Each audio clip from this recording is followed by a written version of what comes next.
Então, primeiro sobre laicidade, né? E deixando claro que eu não sou religioso aí. Existem tipos de... Primeiro, acho que a primeira coisa interessante em relação ao estudo, e é irônico, não é só interessante, mas é irônico. Quem traz esse elemento é o movimento protestante evangélico, né? No contexto das guerras de religião, em que o grande argumento, originalmente um argumento do Lutero, é: eu não vou concordar com uma coisa sem que a minha consciência concorde. Você pode evoluir isso para dizer: eu não vou acreditar num Deus que o meu coração e a minha cabeça não estejam de acordo, né? Isso talvez seja o primeiro passo para as outras conquistas ou as outras bandeiras do iluminismo, né? A primeira delas talvez a da liberdade religiosa. Então, acho que primeiro é importante mencionar isso.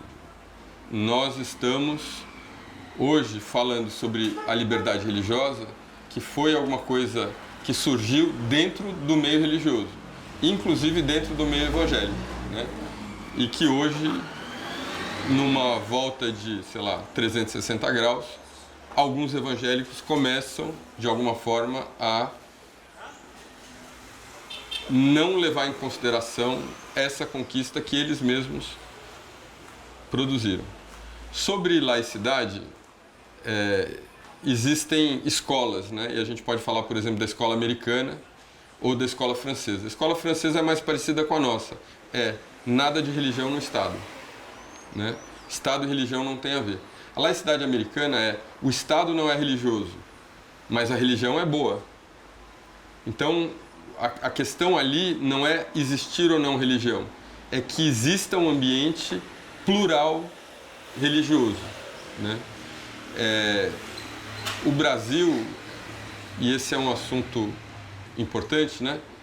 Os evangélicos no Brasil não evoluíram na velocidade que evoluíram, ou seja, eram 6% há 50 anos e hoje são quase 30%, à toa.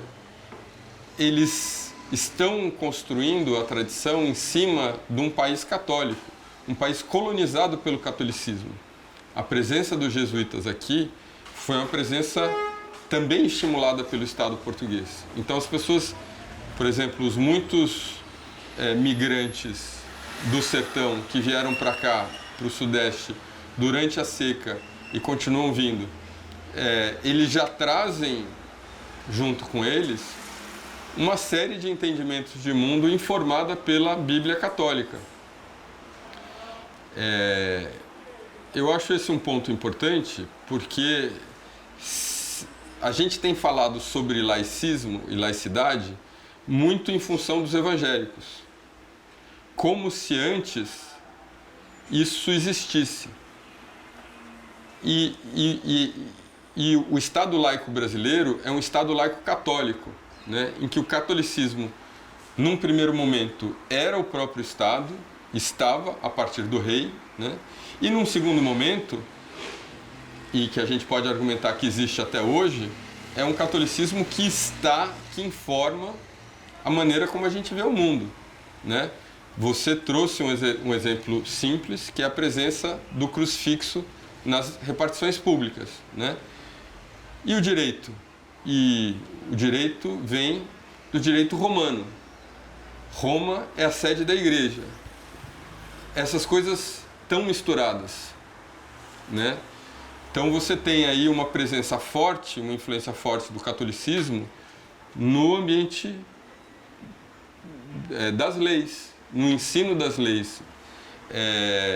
Não é à toa que você tem aí alguns ministros do Supremo, por exemplo, Flávio Dino, por exemplo, Zanin, inclusive indicados pelo Lula, que são católicos praticantes. Não é por acaso, né?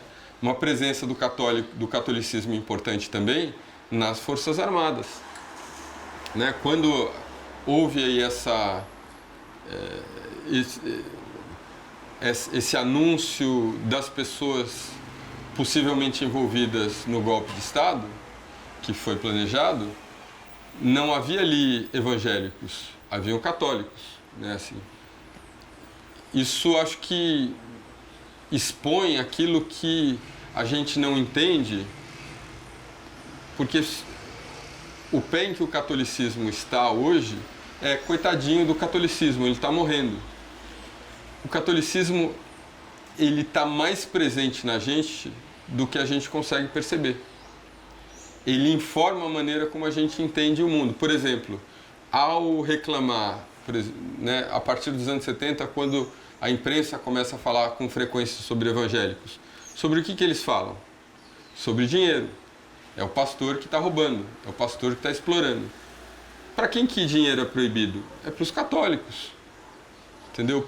O evangélico protestante tem uma relação boa com o dinheiro, né? O que não quer dizer que alguns pastores não sejam de fato pessoas mal intencionadas. Mas a birra, ou seja, tem muitas coisas acontecendo ali. Por que o recorte que os jornais fizeram foi sobre isso? Por que quando você fala sobre dinheiro, por exemplo, você fala assim, coitadinho daquele fiel que está dando, né, sei lá, 10% do pouquinho que ele tem. Você pode pegar o mesmo argumento e virar de cabeça para baixo. Eu estou transformando o coitadinho que recebia em um protagonista que oferece. Isso muda o lugar dele na sociedade, muda a maneira como ele se percebe. E, no entanto, a gente está sempre, principalmente no começo, recortando tudo a partir dessa percepção católica que acha que o dinheiro é sujo. O dinheiro, enfim, dinheiro é uma coisa podre. Você tem que ficar pobre mesmo, porque sendo pobre você vai para o céu. Quem fala isso em geral é quem está com a barriga cheia e que faz uma viagem para o Nordeste toda semana, todo ano levando a família, né? E reclama de pobre no avião. É o católico, né?